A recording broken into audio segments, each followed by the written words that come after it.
Second టర్మ్లో జగన్ గారి టర్మ్లో కొన్ని ప్రజలకి డైరెక్ట్గా సరుకులు అందటం కానీ డైరెక్ట్గా ప్రతిదీ అందుబాటు ఏది అనౌన్స్ చేస్తే అది అందుబాటు డైరెక్ట్గా రావటం లాంటివి కొన్ని ఉన్నాయి. స్కూల్స్ బాగు చేశారు, బ్రహ్మాండ 40,000 స్కూల్స్ ఏవో చేశారు, నాడు నేడు కాదు అవి చేశారు.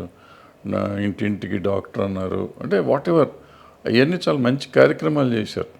ఆ చేసింది చెప్పుకోవటం మానేసి వాళ్ళు ఎంతసేపు వాళ్ళని తిడతాం వీళ్ళని తిడతాం, కులాల వారీగా తిట్టుకోవటం, అది మరి ముఖ్యమంత్రికి తెలిసి జరిగిందో తెలియకుండా జరిగిందో తెలియదు. దాని రిజల్ట్ కనపడింది ఎలక్షన్ అయిపోయినాక. సో ఆ తప్పు వాళ్ళు కూడా చేశారు.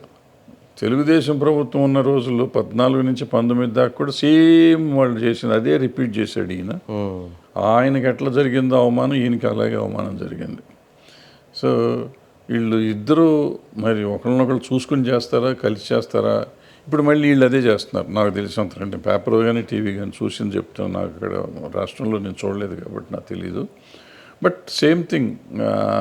ఆ రోజున జగన్ గారు ఏం చేశారు, చంద్రబాబు నాయుడు గారు ఏం చేశారో జగన్ గారు ఏం చేశారు, మళ్ళీ జగన్ గారు ఏం చేశారో చంద్రబాబు నాయుడు గారు చేస్తున్నారు.